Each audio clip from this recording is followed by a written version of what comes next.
I want to talk about this book. Everyone on TikTok say that this book it's good, it's different, but I'm disagree with that.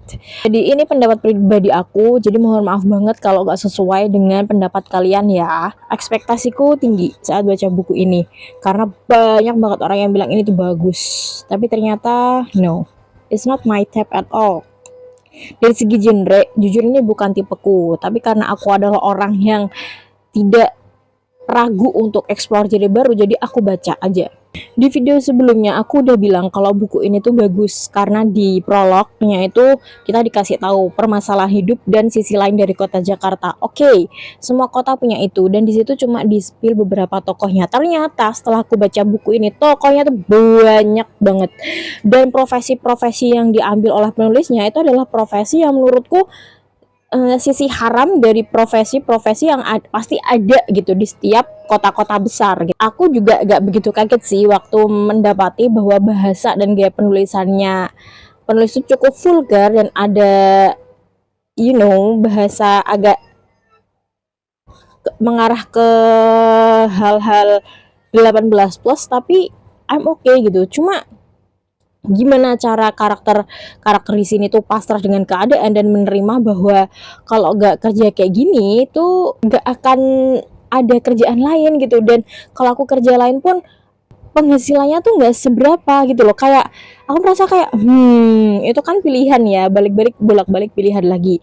Tapi entah kenapa aku tuh merasa setiap baca itu, contoh dari karakter si Resti, si Tommy, si Danang, si Gofar atau siapapun itu kayak terlalu pasrah dengan keadaan dan nggak ada hal lain gitu selain melakukan hal-hal yang haram ini. Karena karakternya banyak banget, jadi aku merasa cuma di dasaran aja gitu, nggak bener-bener nyentuh sisi gelapnya Jakarta. Padahal aku tuh berharap ini tuh gelap kayak judulnya tergelap, ternyata enggak segelap itu, cuma dasarnya aja dan enggak fokus karena karakternya saking banyaknya. Mungkin kalau penulisnya pilihlah beberapa karakter ini dengan segala permasalahan hidupnya, kita explore di situ mungkin tapi terus ada lagi bab-bab tuh yang selalu bikin aku bilang kayak why kamu tuh punya pilihan tapi kenapa kamu milih pasrah gitu loh. Ya udah aku nurut aja, kayak how manusia model mana yang bisa melakukan hal itu.